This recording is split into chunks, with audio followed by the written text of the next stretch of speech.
पावन अपनी हाजिर थे। कृष्णाय वासुदेवाय हरिये परमात्मने प्रणत क्लेश नाशाय गोविंदाय नमो नमः। गोविंदाय नमो। वसुदेव सुतम देवम कंसानूरमर्दनम देवकी परमानंदम कृष्ण जगत गुरु कृष्ण वंदे श्री कृष्णा शरणं मम। श्री कृष्णा शरणं मम। श्री कृष्णा शरणं। आओ भाग्यशाली कल्याणकारी मेरे देवियों, बड़भागी गीता के पैरोकार मेरे सज्जनों, धार्मिक भाइयों, कीजिए अपने मन को एकाग्र, जोड़ दो भगवान जी की अत्यंत मधुर एवं कल्याणकारिणी वाणी में।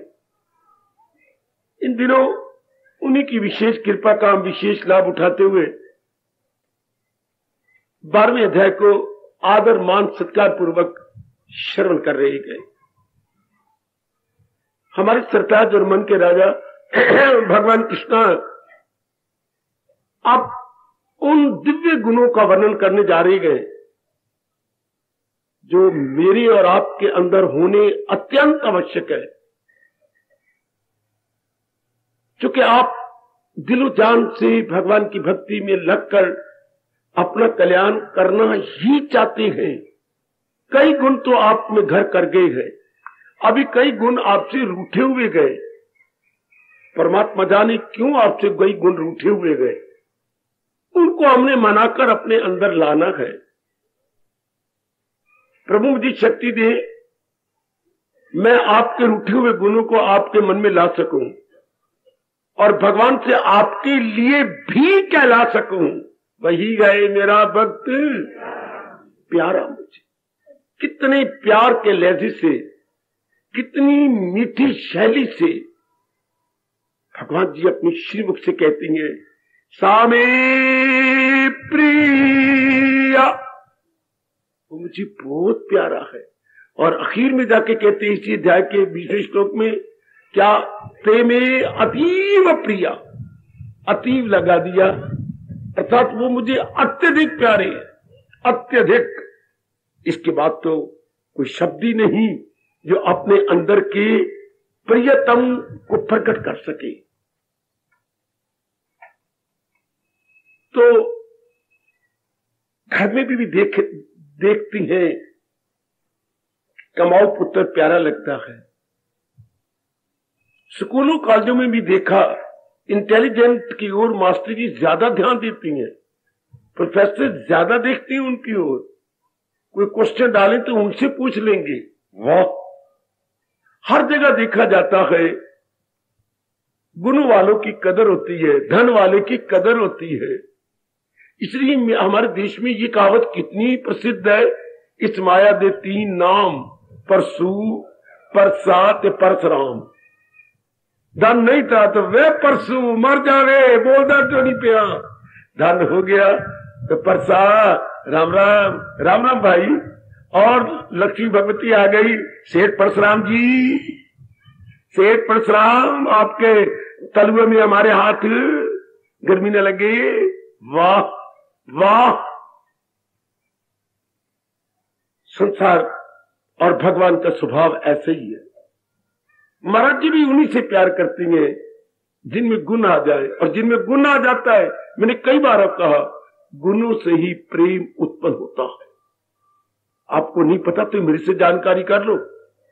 जैसे खिले हुए फूलों से ही सुगंधी निर्गत होती है, हाँ, सघने बादलों में से ही छमाछम वर्षा होती है, हाँ, इसी तरह आप समझ लीजिए गुणों में से ही प्रेम उत्पन्न होता है।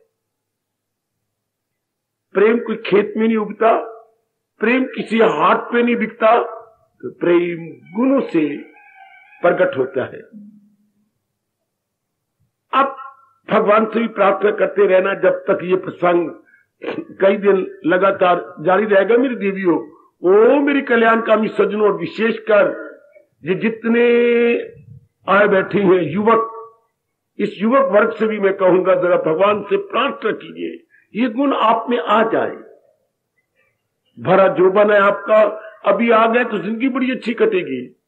जाप में बड़ा मजा आता है, ध्यान में हम गुम हो जाती हैं। जिसके पल्ले गुण हो बच्चे, फिर आप देखेंगे, मेरी अभी वाणी पर विश्वास कर लो, जो जो गुण आते जाते तो जाप में मजा, जीवन में मजा, कर्म करने में मजा है। हाँ, अभी मेरे पर विश्वास करो तो यही विश्वास आपका अपना अनुभव आज नहीं तो कल से ही बनने ही वाला। बिल्कुल। तो कल हमने पहला गुण सुना, अब ये 13वां श्लोक शुरू हुआ, 13वां से लेकर 20 श्लोक तक ये लगातार हमारे सरताज गुणों का विस्तार पूर्वक वर्णन कर जा रहे हैं। और मैं फिर भी कहता हूं आगे निकलूंगा, जरूर ये गुण आने चाहिए, क्योंकि हम कल्याणकामी है। जिससे नौकरी करनी हो जरूर वो ग्रेजुएट हो, अच्छा, जरा सेहत भी अच्छी होनी चाहिए, अच्छा, थोड़ा बहुत तजर्बा भी होना चाहिए। नौकरी के लिए ये क्वालिफिकेशन या विशेषताएं बड़ी जरूरी है। विशेषताएं अगर मैं ना बोलूं तो और शब्द आप मुझे क्या बताओगे? शाबाश, रोज दाल खाया कर मां दीजिए। योग्यताएं, बहुत ही अच्छे शब्द। विशेषताएं या योग्यताएं, इधर भी तो मैं यही देख रहा हूं कि ये विशेषताएं एवं योग्यताएं अनिवार्य रूप से चाहिए, अनिवार्य रूप से। तो मैं तो यही कह सकता हूं मेरे देवियों, अपने प्रभु से, अंतर्यामी से प्रार्थना कीजिएगा कि प्रभु ये गुण, ये योग्यताएं जरूर मेरे में आनी चाहिए। जब आप चाहते हैं कि इन गुणों वाला ही तर जाता है, प्रभु मेरे में भी ये योग्यताएं अवश्य में आई। तो हमने कल विचार किया, पहला गुण अद्वेष्टा सर्वभूतानाम, उसके मन में किसी के प्रति द्वेष नहीं होता। आ लगा दिया, अर्थात उसके मन में प्रेम ही प्रेम होता है। अपने में देखते रहना। और प्रेम कब पैदा होता है? मेरे जैसे से पूछो, हर एक के प्रति प्रेम कब पैदा होता है? मेरी ओर देखना जरा, कितनी अच्छी बात हमें भगवान जी और मां पुष्प बता गए। प्रेम, हर एक के प्रति प्रेम मैंने कह दिया हो गया, नहीं। कब पैदा होता है? जब हमारे मन में स्वार्थ न हो। स्वार्थ ही राग और द्वेष पैदा कर देता। ये ऐसी गंदी वृत्ति है, स्वार्थ, मतलब परस्ती, मतलब परंता मल्लन आन बुए, बिना मतलबो मुंह दिखाए कोई कोई। इस दुनिया में चारों ओर स्वार्थ लाग करे सब प्रीति। अब जब स्वार्थ ना हो तो फिर भगवान के नाते से प्रेम चलता है। फिर उस सीने में जहां स्वार्थ नहीं ना, द्वेष नहीं रहेगा। जिस घर में सफाई बहुत अच्छी होती है और एक बार सारे घर के अंदर डिटोल का या फिनाइल का पोछा लगा दीजिए, फिर उसमें मक्खी, मच्छर इत्यादि, उनकी गंदगी इतनी फैल जाती है कि नहीं आते। इन मक्खियों का, मच्छरों का ज्यादा आने का मतलब ही यही है कि परिवार वाले सुस्त है, नहीं ठीक में सफाई रखते। बिल्कुल इसी तरह अगर हम थोड़ा सा ध्यान देते जाए कि मैंने स्वार्थ नहीं रखना अपने अंदर, अगर हम स्वार्थ रखेंगे परमार्थ की ओर जा नहीं सकते। क्यों? मन को स्वार्थ खींचेगा। कहां? बात, क्योंकि स्वार्थ कईयों के द्वारा पूरा होता है। आपको पता है ना? तेको पता है? हाँ, मेरे को पता है। क्या तेको पता है? मेरे को ये पता है कि स्वार्थ मानो एक रस्सी की तरह मन को खींच के बाहर ले जाता है और फिर वो स्वार्थ कईयों से पूरा होता है। इसलिए आज 99% स्वार्थी है और पराधीन है, जबकि मेरा देश शुरू से कह रहा है पराधीन सपने सुख नहीं। जो जितना पराधीन होगा, वेदर ही और शी, उतने दुखी होंगे।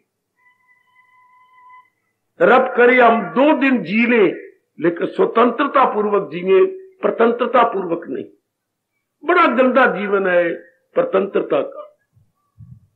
उसके द्वारा, उसके द्वारा, उसके द्वारा, उसके द्वारा, हाय, ये अनेक द्वारा मैंने मन को समझाया था, अनेक द्वारा अगर अपना स्वार्थ पूरा करना है तो एक क्यों ना द्वारा मल लीजिए रब दा, जिसमें सब कुछ पूरे हो जाएंगे।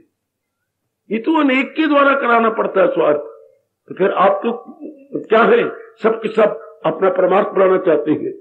आप सब कल्याण का, अगर आप किसी के कहने पे नहीं आए, किसी को खुश करने के लिए नहीं आए, मुंह मुलाजे के कारण से नहीं आए, स्वयं अपने अच्छे संस्कारों के जाग जाने से तशरीफ लाए गए, फिर कोई स्वार्थ नहीं रहना चाहिए अंदर। चूंकि भगवान की भक्ति तब शुरू होती है, स्वार्थ समाप्त प्रभु प्राप्त के दिल की पट्टी पर मोटे अक्षर में लिख लो, स्वार्थ समाप्त वो गुड और प्रभु प्राप्त। फिर देरी क्या है, मन अंतर हो जाएगा। किसी के प्रति मन द्वेष नहीं होगा तो खींचताई नहीं होगी, रस्साकशी नहीं होगी। मन क्या होगा, मैं स्पष्ट कहने जा रहा हूं, मन क्या होगा, stand still, no more wavering, no more tossing, but always stabilized, good. मन केंद्रीभूत रहेगा और भक्ति के लिए ये गुण अनिवार्य है। It is most essential, most inevitable law कि हमारा मन एकाग्र रहे, केंद्रीभूत रहे।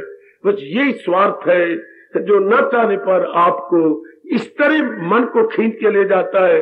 कभी कभी कभी आपने देखा, ये दर्द भरा नजारा आपने देखा, रोमांचकारी नजारा देखा, कौन सा, मरे हुए कुत्ते को टांग में रस्सी बांधकर जैसे हरिजन घसीट के जंगल धरती में दबाने के लिए ले जाते हैं।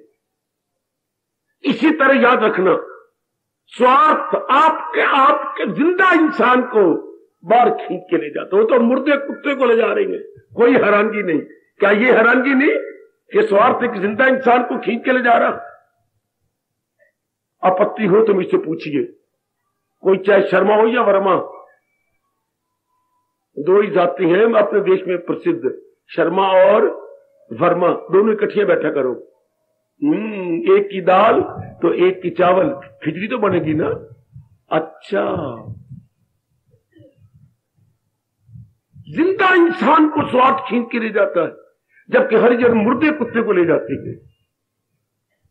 आपत्ति की बात है तो पूछो ना, ये पर किन में घटती घटना जो रजोगुणी होती है, जिनमें रजोगुण बड़ा होता है, ऐसे इंसानों के अंदर हाय हाय क्या गंदा जीवन है।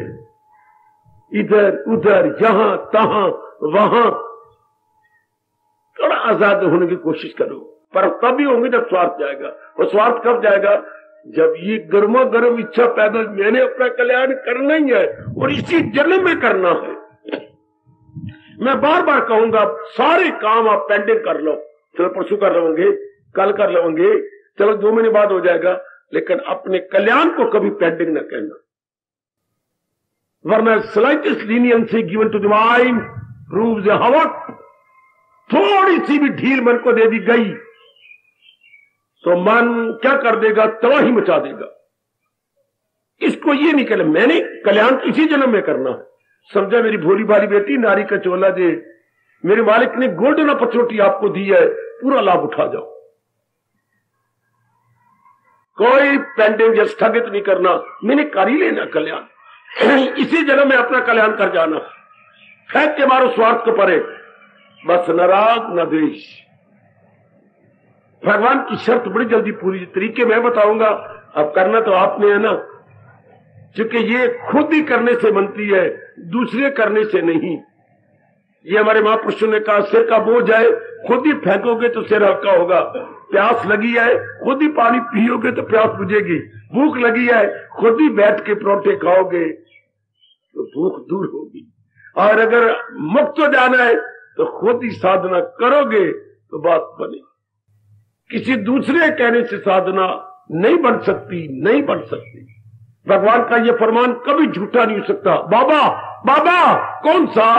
वो खुद को उभारे, वो खुद को उठाए। हम जैसे समझा सकती हैं, प्रेरणा दे सकती हैं, आप में उत्साह बढ़ा सकती हैं, लेकिन करना तो आपको ही होगा। मां सारे कुछ कर सकती है।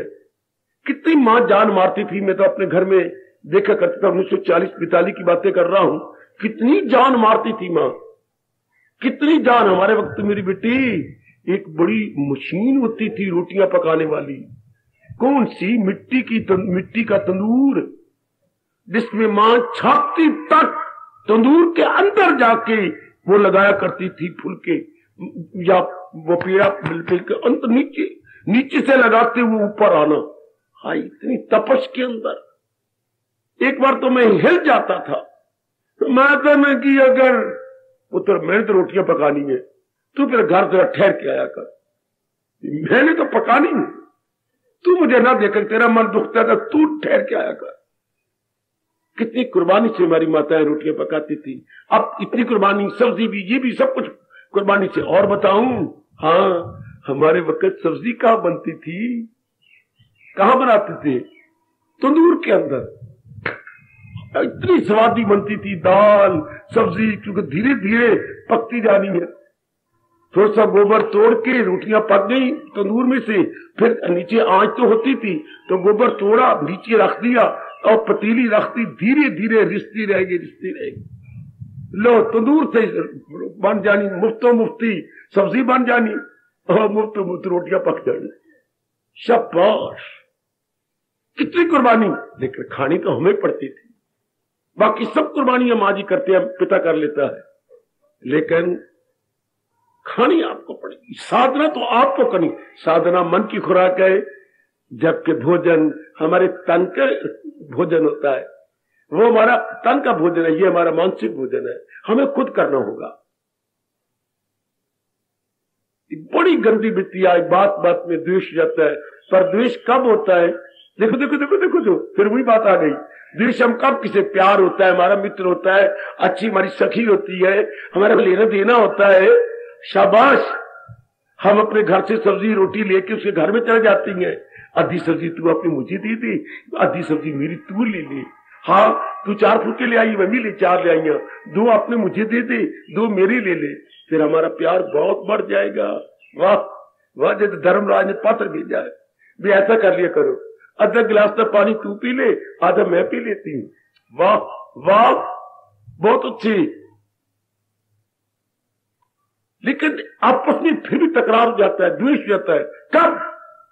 जब आपके किसी स्वार्थ को उस द्वारा चोट लगती है, या दूसरे शब्दों में, जब वो बिचारी या आपका मित्र कोई आपका स्वार्थ पूरा नहीं कर सकता। जब भी, फिर भी वही शब्द कहूंगा, किसी स्वार्थ को चोट लगी, बस आपसे सहन नहीं होता, उस द्वारा किए गए कितने उपकारों पर आप लाल हड़ताल फेर देते हैं। स्वार्थ को चोट लगने पर, आपके कृष्ण कह रहे हैं, गीता कह रही है, तब आपको चोट लगती है। कामात् क्रोधा अभिजायते, जब कोई कामना पूरी करने में समर्थ नहीं होता, तब आपके मन में द्वेष आ जाता है। शाबाश। तो तरक्की को हम कब करेंगे? हम अपनी खुशी से सब प्रकार की आशा को छोड़ दें। नहीं छोड़ोगे तो देख लो, भगवान कह रहे हैं, कौन मेरा प्यारा होगा? जिसके मन में किसी के प्रति द्वेष नहीं। दूसरे शब्दों में, जिसके मन में किसी प्रकार की किसी से आशा नहीं। बस ऐसा व्यक्ति दिन दूनी रात चौनी उन्नति कर जाएगा। पहला गुण होना हम सब में बड़ा जरूरी। मेरे जैसे क्या सज्जनों एकांत में रहती हैं, एक कमरे में अपने सारा दिन रात काट लेते हैं। आपको तो जगह जगह जाना है, ना चाहने पर भी घाट घाट का पानी पीना पड़ेगा, न चाहने पर भी today here tomorrow there and day after tomorrow anywhere else, here there everywhere. ना चाहने पर भी टुडे हेयर टुमारो, ये आजकल की जिंदगी है। आज आप अत्र हो, कल आप तत्र हो, फिर सर्वत्र। हाय मेरा रूपा, अत्र तत्र सर्वत्र। पता नहीं मेरे रब ने, मैं नहीं कह सकता देवियों, आप क्यों के पहिए लग गए हैं? आप तो नारी 4 दीवारी थी, आज मेरी बेटियों को ही पहिए लग गए हैं। आप भागती फिरती हो पहिए जैसे वॉकर में बच्चे को लगती है नीचे वॉकर पहिए लगे होते हैं, घर में घूमता फिरता है, फर्श होता है बिल्कुल लेवल। आपको भी पत्नी वॉकर मिल गया कहीं ना कहीं से, तो बहुत चक्कर काटनी पड़ती है, बहुत व्यवहार करना पड़ता है, नर रूप में तो बहुत ज्यादा। पर अगर आपने कल्याण करना है, मैं बार बार अनुरोध पूर्वक कह रहा हूं,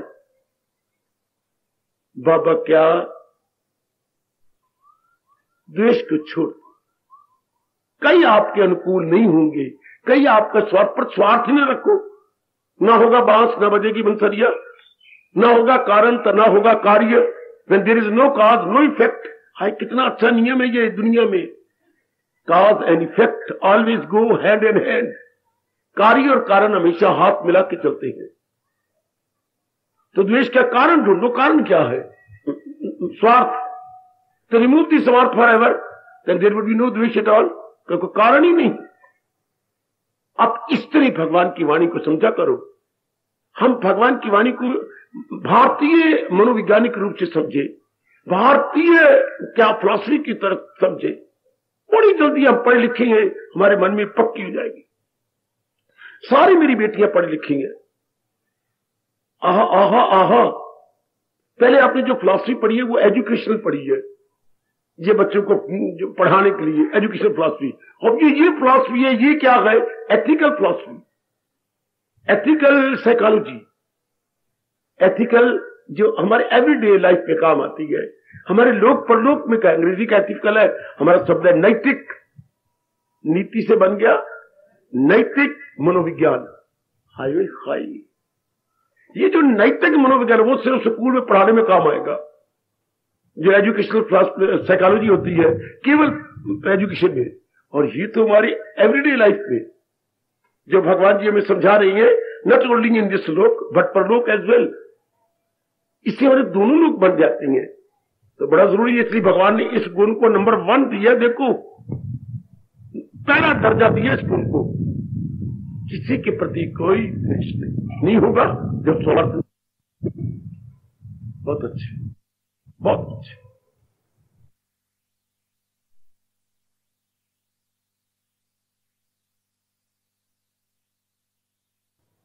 बहुत अच्छे। मेरे से पूछा जाता है, द्वेष की भावना नर में ज्यादा होती है या नारी में? आपने नहीं बोला। आप बच्चों जो बातें पूछने वाली होती मैं वही पूछता हूं, जो नहीं पूछने वाली होती मैं पूछता ही नहीं। द्वेष की भावना आपकी अपनी भी भावना, अगर आपने कुछ बोला तो फिर रोटी नहीं पकेगी तवे पर, बोलो तो सही। फिर चूल्हे पे रख छोड़, ठंडा तवा देख ले, फिर वेद यदि ना बोला कर, चुप। घर वाली लिया सुनना तो बस रूठ के बैठ जाएगी दीवार की तरफ मुंह करके। फिर चूल्हे पे रख छोड़, ठंडा तवा पर गर्म होने को तो रोटी वोटी पकड़ी, यदि आपने बोला करो। मैं आपको सच्चाई बताता हूं, जो मेरे शास्त्र मुझे कहते हैं वो, मैं नारी तो नहीं, तजर्बा तो मुझे नहीं है, पर जो मेरे शास्त्र मुझे कह रहे मैं आपको जवाब देता हूं। द्वेष की भावना दोनों में मैं इसलिए कह रहा हूं ताकि आप ध्यान दें कि हमें ज्यादा ध्यान देना पड़ेगा, क्योंकि द्वेष की भावना किसमें ज्यादा होती है? ध्यान देना, जिसका मन नरम होगा, जिसमें कामने ज्यादा हो जाती हैं, वो नारी है। आप मेरी बेटी हो, मैं तो पक्षपात रह तो की बात करूंगा, मुझे आप उतने प्यारे हैं जितने ये प्यारे हैं। आपकी कसम, मेरा मन तो कहीं भी झुका हुआ नहीं सिवाय एक परमात्मा के। तो मैं आप सच्चाई से धर्म कंडे पे तोड़ के कह रहा हूं, नारी के मन में द्वेष की फीलिंग ज्यादा होती है या नरम मन से हो जाती है। अच्छा, फिर आपको ज्यादा क्या करना चाहिए? ज्यादा भगवान से प्रार्थना करनी चाहिए। प्रभु, जब हमारे में ये गुण स्वाभाविक रूप से, मैं कहूंगा स्वाभाविक रूप से ज्यादा है, तो आपको विशेष कृपा करनी होगी प्राणनाथ अंतर्यामी कि ये फीलिंग निकल जाए। भगवान जरूर मान लेंगे। बस मैं फिर भी बार बार कहता जा रहा हूं, अपने स्वार्थ रखिए। हर वक्त मन ठंडा, हर वक्त दुआएं निकलती रहेगी, सर्वे भवन्तु सुखी। हर समय दुआएं निकलती, सब जीव सुखी रहे, सबका रोशन हो चरागे जिंदगी, सबके खैर व आफियत की है दुआ, अहले आलम में हो एक एक का भला। हम एक एक का भला चाहेंगे, जिनके मन में स्वार्थ को नहीं वो एक एक का भला, उसके लिए सारी बराबर है। जिसके मन में स्वार्थ नहीं सारी बराबर है, हाय गाय गाय गाय गाय सारी बराबर।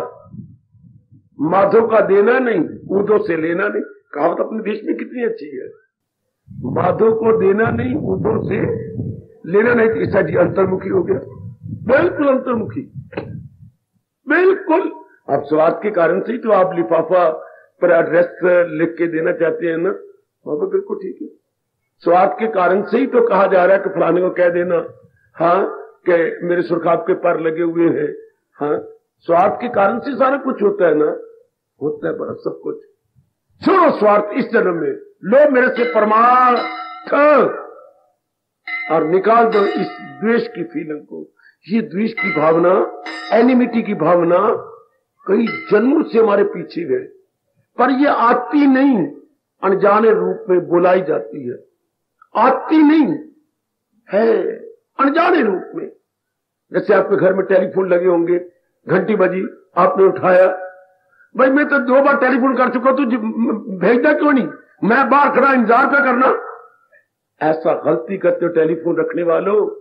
जब भी आप टेलीफोन बोले, हाँ तो जो नंबर आप नंबर बोलो, इज इट 770012, ये बोला करो। पहले ही आप बोले जैसे नंबर वो तो भाई साहब आप किसको बोल रही हैं, इंतजार कर रहे किसकी, आपने कौन सा नंबर मिलाया, तो पहले बोल देते रॉन्ग नंबर सर। तो आप तो जानने लगे थे पहले ही। मेरे देश में ये बड़ी कमी है, पहले जानेंगे।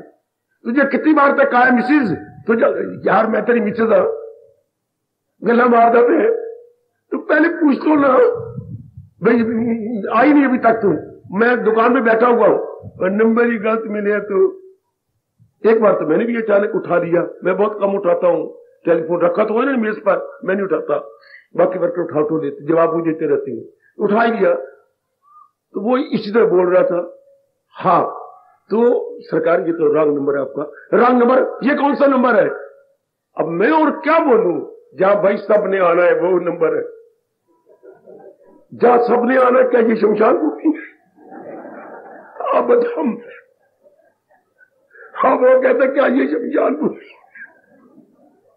अब उस बेचारे को मैं और क्या कहूं, ये कौन सा नंबर है। जब रॉन्ग नंबर मैंने बता दिया, फिर कहते ये कौन सा नंबर है, भाई जहां आखिर में सबने आना, तो क्या ये शमशान भूमि है। वहां तो सबने, वो ये कभी अंदाजा नहीं लगा सकता कि ये भगवान की मंदिर होगा, जहां सबने आना है। कोई वाह, अब मैं क्या पता नहीं वो कितनों को बता चुका होगा कि यार मैंने एक जगह रॉन्ग नंबर किया, तो वो कहते कि जहां सबने आना ये उसी का नंबर है। वाह, ठोकर खा खा ठाकर लब्भा। सरकार, ओ सरकार जरा ध्यान देना, जैसे वो अनजाने रूप में रॉन्ग नंबर कर जाते हो, सचमुच हमारा भी अनजाने रूप में द्वेष हुआ पड़ा, not knowingly, not deliberately, not knowingly and not deliberately, अनजाने रूप में द्वेष आता, अपने आप नहीं आता। अगर आप थोड़ा सा विचार कर ले, फिर द्वेष बुलाया जाता है। जैसे रॉन्ग नंबर अनजाने रूप से हुआ है, उसने मिलाया कोई और था, नहीं लाइन ने मिलाया नंबर, या आजकल बड़े डिफेक्ट होते जा रही है, कई जो नए नए टेलीफोन बनते जा रही हैं इलेक्ट्रॉनिक सिस्टम में। अभी मेरा देश या मेरी जो अंबाले वाले में कहूं ठीक नहीं कर सके, कर रही है, लगे हुए बेचारे, कामयाबी भगवान देंगे। तो जैसे रॉन्ग नंबर आम आती है, इसी तरह हमारे लिए द्वेष रॉन्ग नंबर है। क्यों, हमने रखनी अपनी वृत्ति मालिक पर थी, रख ली रॉन्ग नंबर से जहां पर। तब भगवान कहते हैं अनेक अवगुण आ जाते हैं, अनेक, एक अवगुण अनेक। हमारी वृत्ति ये शुरू में होनी चाहिए थी, लगाए जो महसूस अशिया से मन हटकर सदा मेरा पे हूं, इसे होना ये चाहिए था। हमने जहान पे रख ली, तो जहान में क्या है, अवगुण ही अवगुण। जहान में तो अवगुण ही मेरे सजनों, ओ मेरी कल्याणकामी देवियों, अब गुण अर्थात नकारात्मक वृत्तियां काम है, क्रोध है, मोह है, लोभ है, अहंकार है, निंदा है, मत्सर है, राग है, द्वेष है। These are all negative qualities. Negative quality सारी जहान के अंदर है। बिल्कुल अपने चिंतन को ठीक कीजिए, द्वेष आपको छोड़ के चला जाएगा।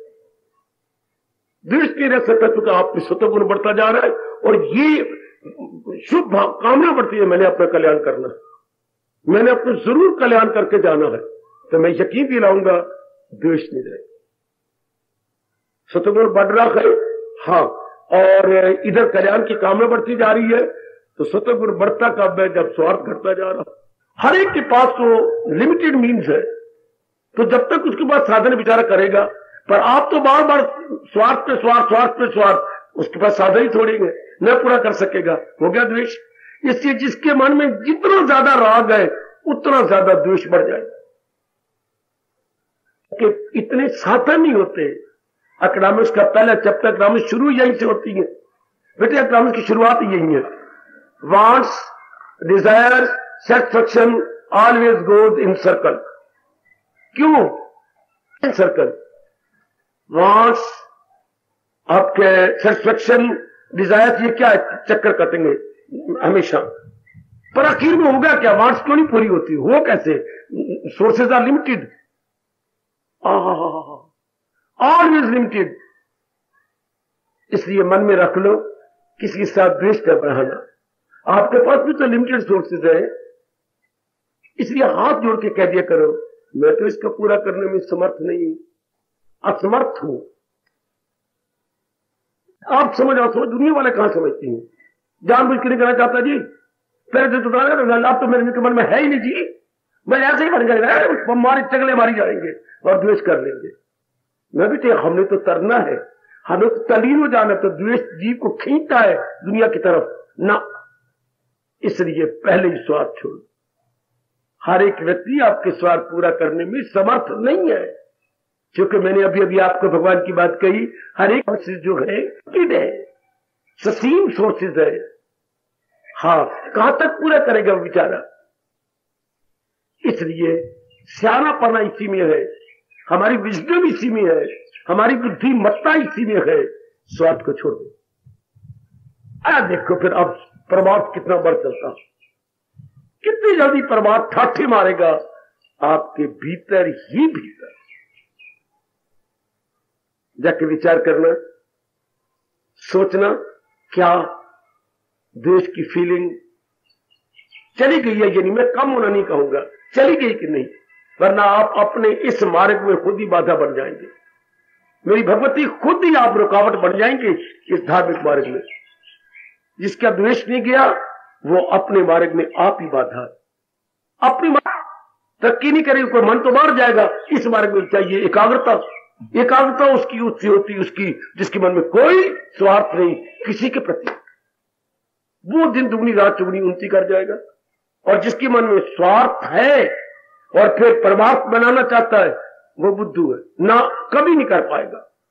इसलिए जाके फारग होके विचार करना, द्वेष की फीलिंग मेरे में नहीं ना, अर्थात इन अदर वर्ड्स मेरे में कामना तो नहीं ना, अर्थात मेरे में स्वार्थ तो नहीं ना। और अगर हो जाता है तो भगवान से प्रार्थना करो, प्रभु इस स्वार्थ रूपी डैम को, इस स्वार्थ रूपी राक्षस को मेरे से निकाल, ताकि मैं खूब भजन करूं आपका, खूब एकाग्र होकर के आप में जुट जाओ। इसलिए रब ने कहा वो चोटी कर जाएगा, याद करवा के अब चुप हो रहा हूं। कौन चोटी की भक्ति कर जाएगा? ना हो उसको ख्याले दुई से कोई। लो, ख्याले दुई इज इक्वल टू स्वार्थ, ख्याले दुई इज इक्वल टू दुनिया, और दुनिया इज इक्वल टू स्वार्थ। स्वार्थ के अतिरिक्त दुनिया और किसी का नाम नहीं। यूं तो इतनी बड़ी दुनिया है, इतना विराट रूप है दुनिया का, तो हम दुनिया में थोड़ा रहती हैं, हम तो चंद एक स्वार्थों की दुनिया में रहती। आएगा वाह मेरे प्रभु, हम संसार में नहीं रहते, चंद एक स्वार्थों वाली बनी हुई सेल्फ क्रिएटेड वर्ल्ड में रहते हैं। सेल्फ क्रिएटेड निजी रूप से रचित हुई, स्वार्थों द्वारा रचित हुई दुनिया में मैं और आप रह रहे हैं। तो स्वार्थ को निकाल दे, अपनी दुनिया खत्म। हर एक के प्रति प्रेम, हर एक के लिए सर्वे भवन्तु सुखिना की शुभ भावना से शुभ निकलेगी दुआएं और बेड़ा पार। परमात्मा करे हमारे अंदर द्वेष की फीलिंग किसी के प्रति ना हो। कोई हमारे से द्वेष करे, बेशक करे, कोई कुछ करता है बेशक गालियां देता रहे, हम तो शुभ भावनाएं देंगे। जितना बर पड़े आपसे, 100% नहीं तो 90% कर लो, 80% कर लो, मेरे में स्वार्थ ना रहे। तब आप देखोगे कितनी भक्ति बढ़ती, कितनी एकाग्रता बढ़ती, कितना दिव्य प्रेम बढ़ चलेगा। पहले गुण की कदर करो मेरी माताओं, मेरी बेटियों, मेरे बुजुर्गों, मेरे भाइयों, पहले गुण की कदर करो। इसलिए गोसाई जी ने परिभाषा की है दुनिया की, स्वार्थ लाग करे। उन तो देवताओं को भी नहीं छोड़ा। सुर नर मुनि की ये गैर रीति। सुर मैंने देवता, नर मैंने एक सभा ने पुरुष, मुनि जो इस मार्ग में लगा है मननशील। सुर नर मुनि की ये गए रीति, स्वार्थ लाग करे सब। लेकिन आप तो इससे ऊपर उठना चाहती हैं। मेरी देवियां तो जरा और ऊंचा चढ़ जाए, अपने स्तर को, अपने स्टैंडर्ड को बढ़ा देना चाहती हैं, तो फिर स्वार्थ को छोड़ो। तभी तो हम देव पुरुष कहलाएंगे। हम एकाग्र होकर मालिक की जात में तलीन होंगे। जब स्वार्थ को सदा के लिए कह देंगे, स्वार्थ मेरी सुन, गश्ती गश्ता गच्छन्ति, गो वेंट गॉन, और उधर भगवान से प्रार्थना करते रहना, प्रभु इस अवगुण को मेरे अंदर ना आने दो। मैं आपकी भक्ति करके तर जाना चाहता हूं, और ये जबरदस्त बाधा है, ये अवगुण जीव को बाहरमुखी कर देता है। मैं सदा अंतर्मुखी रहना चाहता हूं। काट दो इसे, जैसे प्रभु ने 15वें अध्याय में कहा, इन्हें काट कर ढूंढ फिर वो मकाम, पहुंचकर जहां से न लौटे। फिर तो कहे मुझको परमेश्वर की, किया जिसने हस्ती का दरिया, जिन्हें सारी सृष्टि बनाई है। फिर मजा आता है तो कहे अब श्री कृष्णा शरणौ मम, श्री कृष्णा शरणौ मम। हार्दिक धन्यवाद, हार्दिक आशीर्वाद।